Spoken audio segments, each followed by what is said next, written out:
Now, pipeline politics, even before this decision on Northern Gateway, dominated the House of Commons today. At issue, the pipeline debate that is almost surely to be at the debate of the center of the federal election campaigns next year in BC. We're talking Northern Gateway, of course. That is the pipeline that's going to take Alberta crude to the Pacific Ocean port of Kitimat. And just minutes ago, the federal cabinet released a decision approving the recommendations made by the National Energy Board that Enbridge, this is the company who wants to do this thing, may proceed with this project, $5.5 billion project. But this will just be the beginning of legal battles and, perhaps more important for our purposes, political battles over that pipeline and other pipelines' fate. Today, pipeline opponents, the New Democrats and the Liberals, showed off the lines that they will use in this debate, while Prime Minister Stephen Harper gave a preview of the lines he'll use defending the project. The Liberals reject Gateway, though they favor Keystone. Here's their leader, Justin Trudeau, versus the PM in QP today before the decision was announced. Mr. Speaker, UBC researchers have told us that a single tanker spill from the Northern Gateway would be catastrophic for BC's pristine North Coast and its economy. A large spill would cost $10 billion to clean up and would wipe out over 4,000 full-time BC jobs. Will the Prime Minister do the right thing and say no to the Northern Gateway pipeline? The Right Honourable Prime Minister. Well, Mr. Speaker, we know very well the leader of the Liberal Party and his party's deep hostility to Canada's energy sector. Notwithstanding that, Mr. Speaker, the reality is that when we do environmental assessments of these very important projects, what we do is we set up independent, expert, scientific panels that examine the facts. Mr. Speaker, this government has approved some projects, not approved other, conditionally approved some, based on the findings of panels, based on the finding of fact. We're examining that report. We'll make a decision based on the facts and the expertise in the not-too-distant future.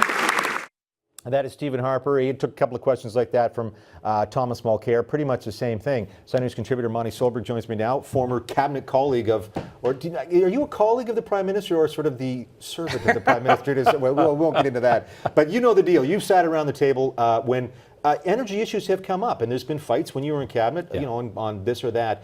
This is going to be a big one, though, this one on Northern Gateway. And that's the preview. The Conservatives are coming out at science. We can do it. 209 recommendations. We'll make it safe as can be.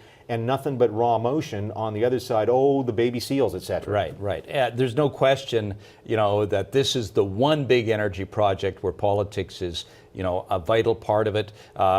These things come up all the time. But none of them are as freighted with emotion and politics as this one is. And you're right. I think this is one where the Conservatives are counting on the public over time to come to grips with the facts and the conditions that have been put in place, both by the National Energy Board and by the British Columbia government, that will protect the environment. And once people become comfortable with that, I think the calculation is they'll say, okay, we will continue, we will support Northern Gateway, and the same momentum that has sort of caused the public to come on board will continue to bring people on board. Dan Maynard made the point just a few minutes ago that in a lot of debates, people will use this as a proxy for I don't like something else. And politically, the same thing happens. I don't like Stephen Harper, and if he says A, I'm going to say B. And I don't like Tom Mulcair and the Democrats, he says A, I'm going to say B. So if you want this project to proceed, then I'm assuming the Prime Minister is going to make sure he's got allies primarily in Christy Clark, the Premier of British Columbia. That's going to be a key person that at some point in this process also has to get on board. Yeah, I mean, her support would obviously be extraordinarily helpful to the government on these issues. And so far, she's not really tipping her hand. She's got these conditions that she wants out there. Well, even today, she said that the 5 conditions have yet to be met. So yet being an operative word, perhaps? Yeah, exactly. And so that really puts the onus on the government of Canada, but really on Enbridge to get out there and do that kind of work. And by the way, should note that I've done some work for Enbridge on this project, very little work. But you're in favor of this Gateway project. Well, yeah, I sort of assume that, But, that said, Enbridge really has, the ball is squarely in their court now. They've got to do a lot of work convincing not just the general public, but certainly First Nations along the pipeline route that this can be done safely and also will provide jobs. On the other side, where I guess this is a pipeline that goes east and west. It takes natural gas in and takes crude oil out of Alberta. The Alberta Premier, Alison Redford was trying to get something going with Christy Clark. Now we don't know who the premier is. Yeah. The odds are it could be a guy who knows a heck of a lot about First Nations and pipelines, and that's your former cabinet colleague, Jim Prentice. Yeah, that's true. And I mean, Jim Prentice would be, somebody who would bring a tremendous amount of expertise to this, and certainly knows the First Nations along the route. He was doing that work very briefly for Enbridge and former minister.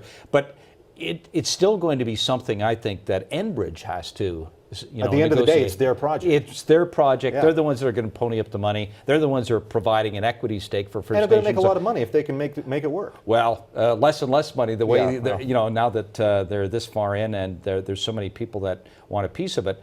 But that said, it's important to the country too. It's certainly important to Alberta. It's important to the country. We were talking offline about the number of jobs being generated in Alberta these days, almost exclusively in Alberta these days. Most of the job creation is there.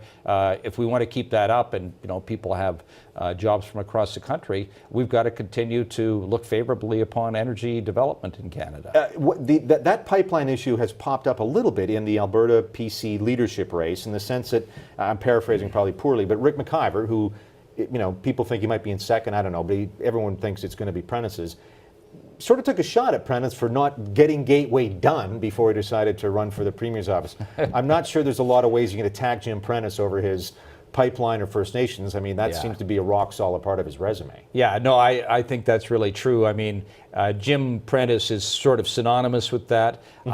Sure, of course, there probably was some criticism about him just taking that job and then jumping out. And people say, well, you're not really sticking with the job. But he's got a rock solid argument too, saying as Premier of Alberta, I can also bring a lot of influence to helping make sure that it moves forward. Well, and he can speak to the Premier of BC, and that is going to be that partnership. We saw it, Redford and Clark got a little rocky. And certainly Prentice knows that he'll have to have a good relationship with Clark. Yeah, and it's a different environment now for Christy Clark. She's through the election, although I know she's counting on this to be an issue in the election that follows, And which is why this is not going to be built anytime soon. This is going to be 3, 4, 5 years down the road. And that's why they're floating ideas like a referendum in British Columbia and this kind of thing. So I don't think she's at all come down one side or the other. There's sort of no hints. I really think this is one of those things where they'll be weighing it very carefully and waiting to see what Enbridge comes up with. We could have a referendum of sorts on this issue in BC anyways in the federal election next fall. I mean, this is the next time British Columbia is going to get a vote on parties proposing one or the other against this. At this point, toss up who wins. I mean, I'm assuming Nathan Cullen sticks it out up there in Kitimat, but the Conservatives, they do well in the interior where people are waiting for resource jobs. There's a lot of issues here. First of all, people make decisions in election campaigns for a variety of reasons. We can't know what they will be at this point, but clearly Northern Gateway will be important. On the pipeline route, I don't think there's any question the Conservatives are strong. They have great support, including all the way up to Kitimat. I mean, that's Nathan Cullen's world, but through the interior for sure.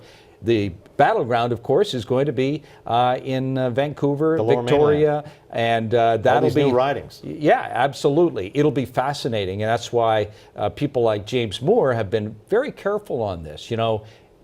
Tentatively supportive of it, but of course, a lot of conditions, not going way out on a limb. It'll be interesting to see how he messages this in the days ahead as the political minister for British Columbia. Yeah, don't necessarily envy him on this one, because that is a fine line. And he's got a brand new riding to boot. So. Yeah, no kidding. All right, Monty, thank you so much for dropping into the nation's capital.